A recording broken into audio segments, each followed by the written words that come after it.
Welcome back to Saneauto. We're glad you're here. What have we here?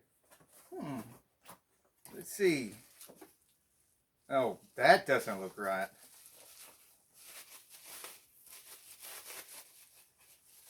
It's the multi-switch for the F150, E250, F250, E250, lots of different year models. Let's go put this sucker on. What's this? There was a candy in here and somebody already ate it. That's not right either.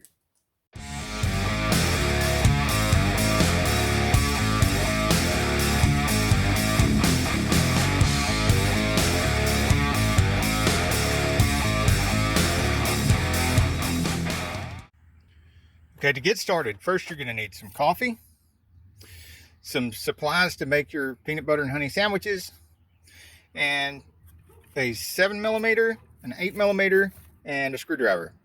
Number 2 Phillips to be exact. Now first you're going to want to get up under here, and let me just move this camera so you can get a better look. Bam! Right in the face!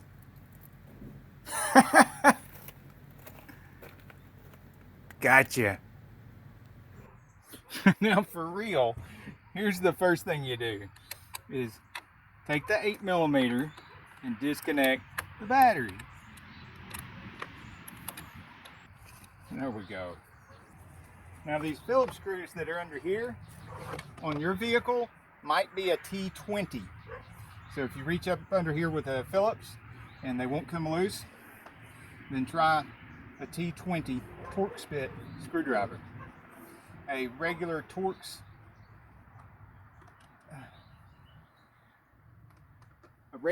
socket won't fit up in here because they're up too high.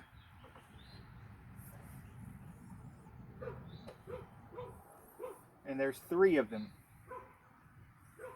Some people take the dash plate off first. It doesn't really matter. You can take this off first or the dash plate.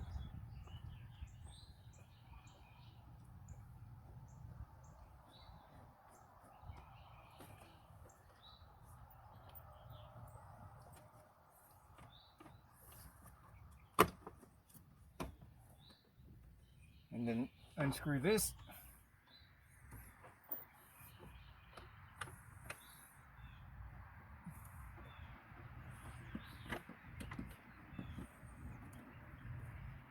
That's if you have the tilt wheel cut off. Now 7mm socket goes up here.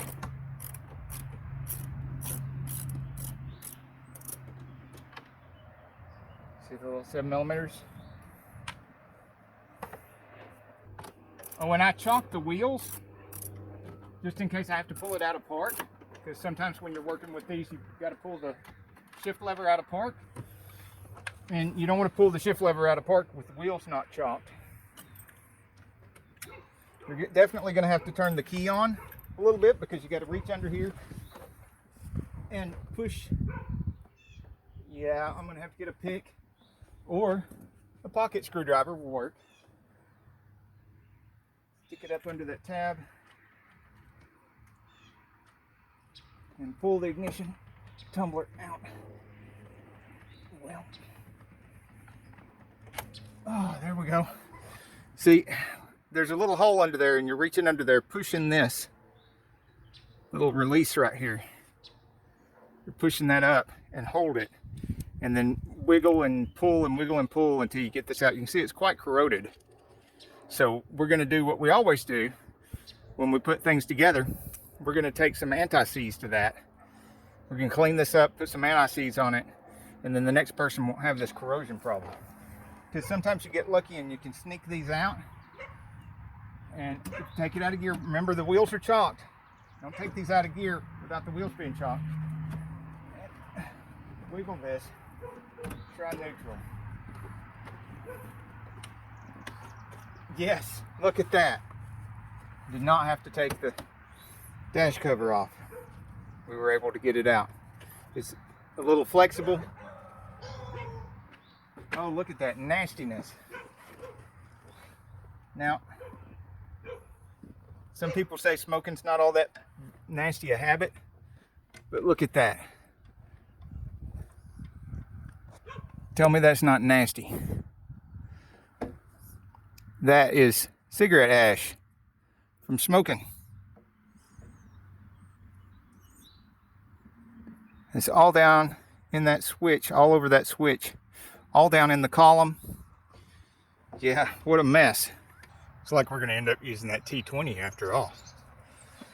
Where, right here where the switch bolts to the column, down here in the nasty ashes. I promise you they're there somewhere. There we go. Loosen that a little bit. Loosen that a little bit. And before we get too far, in case these connectors want to fight, get the pick and the pocket screwdriver. You can use just probably any screwdriver. You can probably do this with your hands, but you usually want to fight, so get in there, and right there is the release. That's what I was pushing.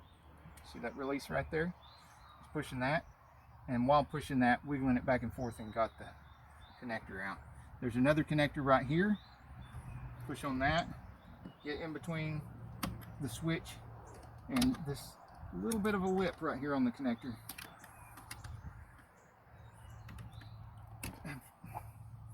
I'm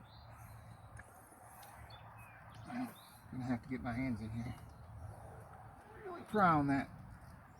There we go. Now it's loose, but you can't pull it all the way out because it's hitting right there. So let's get the screws the rest of the way out. Try to get the switch out where we can get hold of it without pushing that back in.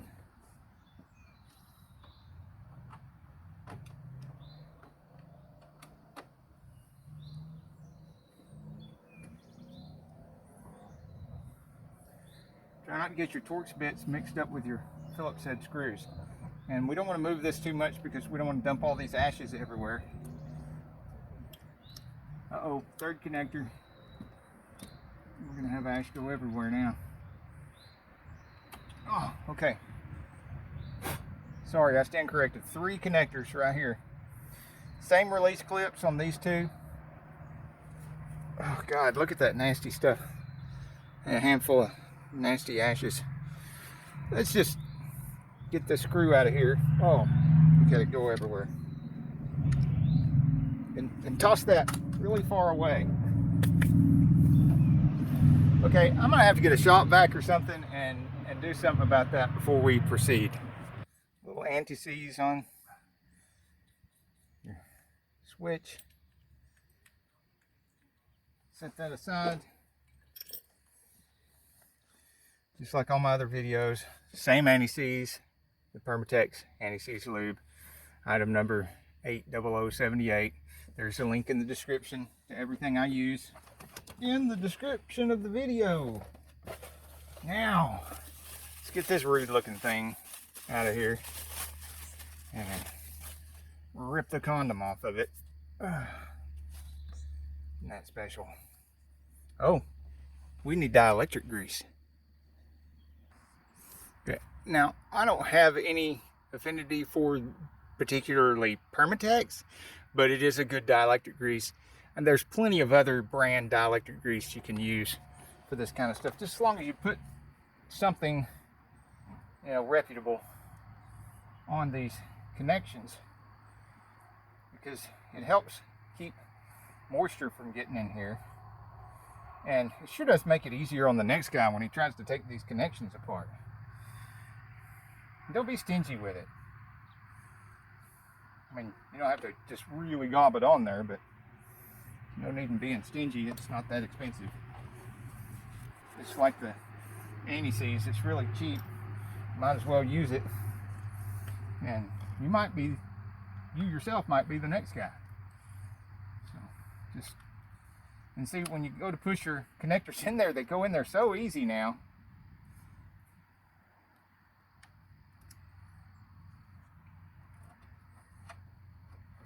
Stick that one on the end of your Torx bit driver. Find the way down in there. I don't know if you can see with my head in the way, but I mean, you're not going to have trouble finding where the screw goes.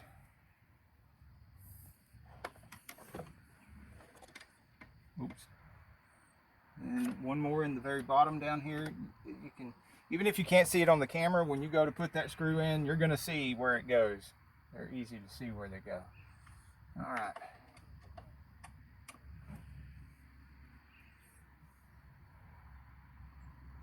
They don't have to be super tight. As long as your switch is good and snug, it doesn't wiggle around. Double check your connectors. Thing looks good. Put this cover back on first, top cover.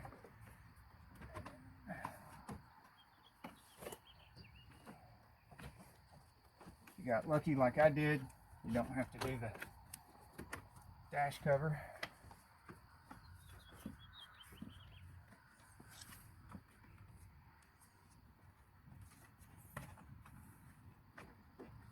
If you're not lucky and you can't get this out, you do have to take this off. It pops off. You can, once you get your headlight thing out of the way, reach under there with those little plastic tools or a flathead screwdriver and pop it loose all the way down where the radio is.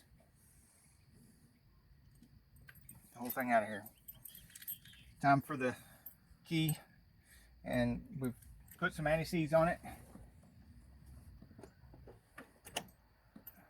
And it just pushed right in there so easy. Matter of fact, I'm going to pop it out of there again. God, it's got anti-seize on it to come out of there so easy now. Let me take the camera.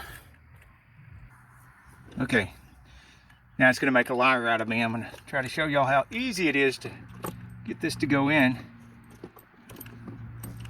Left-handed and upside down.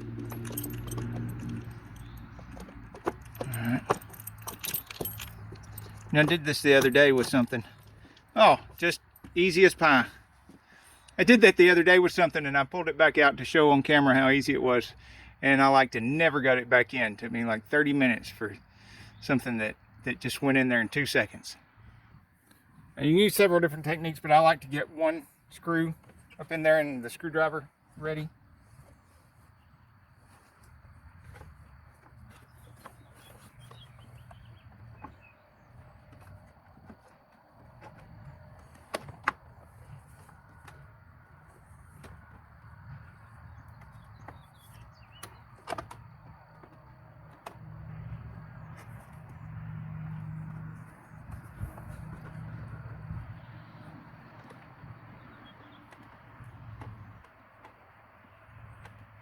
Okay, with that one screw started, it's going to be so much easier to get this other stuff to line up.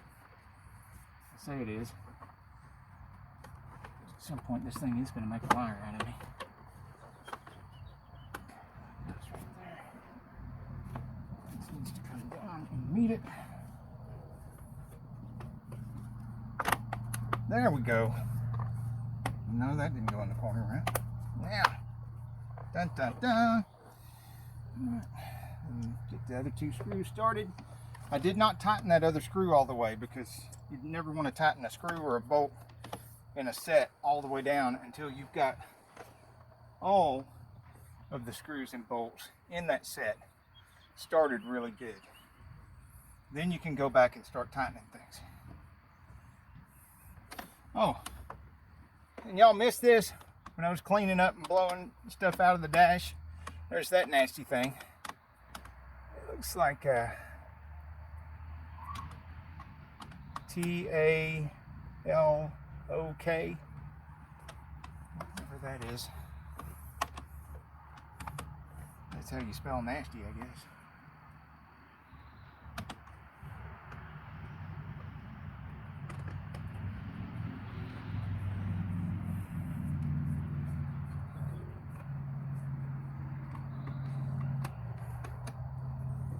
All right, it's in there. Now, it's got threads on it, so it either takes Loctite or anti-seize.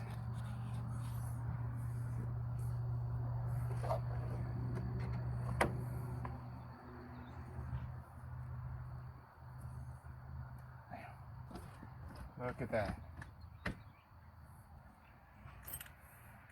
Now don't forget to put it back in park. Turn your key off. And I'm going to put back together the unnecessary stuff that it turned out we didn't have to do. So if you did have to take your dash plate off or faceplate off, you're going to want to put these 7mm back up in here.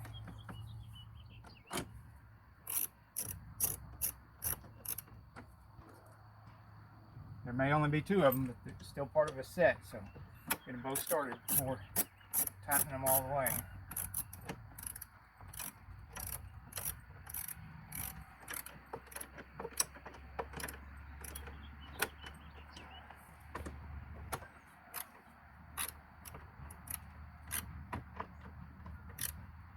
There we go. Now all we got to do is connect the battery back up and test it out.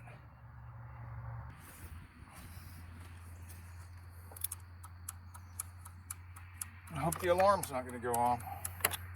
The thing is loud.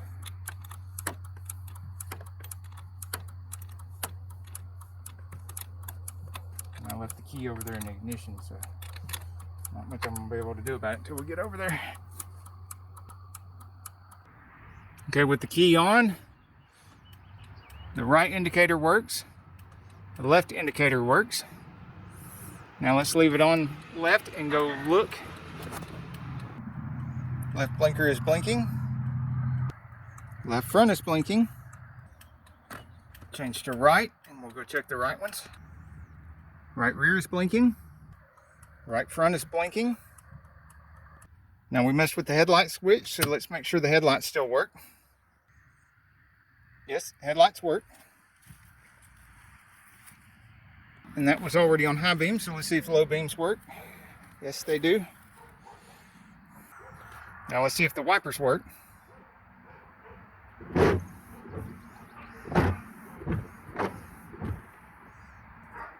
Last but not least, check the hazard. Left front. Right front. Right rear, left rear, all working. In case you were wondering, we had this other piece off where we're doing another video where we're installing this Kurt brake controller for the trailer brakes. I want to thank you for watching the whole video. This is just one of many videos we have on our Saneauto channel. Over 600 so far, nearly 700 videos to this date. And if you're watching this later in the future, welcome to the future. And we've probably got over 1,000 videos by now. We've had over 1 million views at this point, and we are super grateful for that. Thank you so much for watching our videos so much that we've got over 1 million views. We have playlists organizing our hundreds of videos into things like tool reviews, repairs, show cars, car shows, Toyota repairs, Volkswagen repairs. So we're grouping them and niching them down so that it's easier and easier for you to find exactly what kind of videos that you want to watch on the Saneauto channel without having to watch the videos you don't want to watch. So till the next video, get off the couch and get dirty. Oh, and remember, don't do anything you see or hear on our videos.